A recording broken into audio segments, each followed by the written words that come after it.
Let's start with one of Trump's favourite stats. Unemployment claims have hit a 45-year low. And as you can see, at 4.1%, America is indeed enjoying the second lowest unemployment rate since 1970. And it's expected to drop even further this weekend. Great! But if you look at the jobs created each year, you can see there were fewer jobs created in 2017 than any other year since 2010. And that is not a criticism. America is reaching full employment. It's harder to create jobs. Nevertheless, Trump is surfing on the crest of a 7-year wave. But it doesn't end there. African American unemployment stands at the lowest rate ever recorded. Which is also true, but let's play a game. Here's the black unemployment rate recently. At what point do you think the Trump administration began? There. I'm not seeing a lot of change between this period here and that one. I'm not sure Trump can claim a lot of credit there.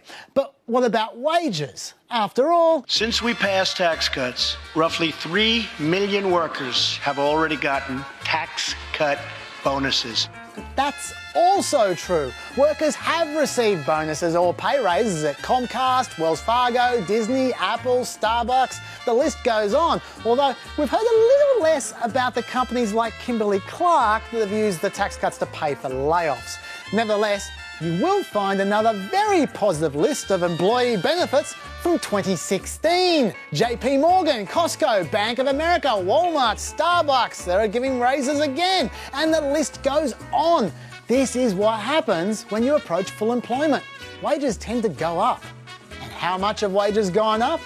These are average hourly earnings. And you can see they've been raising at exactly the same rate this year as each of the last 5 years. And by the way, that rate's barely above inflation. Also, in the last few months, they may have even tailed off a bit. Although, there are other ways of making money. The stock market has smashed one record after another, gaining $8 trillion and more in value.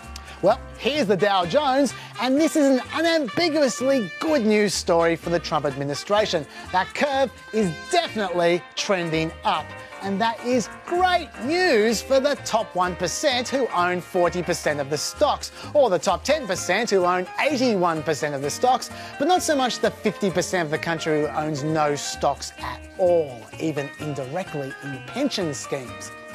50%. But now to a figure that Trump most definitely did not talk about at the State of the Union. Savings. These are people's savings as a percentage of their income, and it is falling through the floor. You can also see that our current period here is worryingly reminiscent of this period directly before the recession.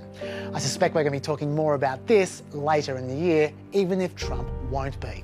Finally, economic growth. These are the growth figures for each year, and this year's figure of 2.3%, it's a little bit meh. Look, it's better than 2016 at least, but not so much 2015 or 2014. Although growth probably will increase this year with the tax cuts. So the State of the Economic Union, I guess, is not too bad.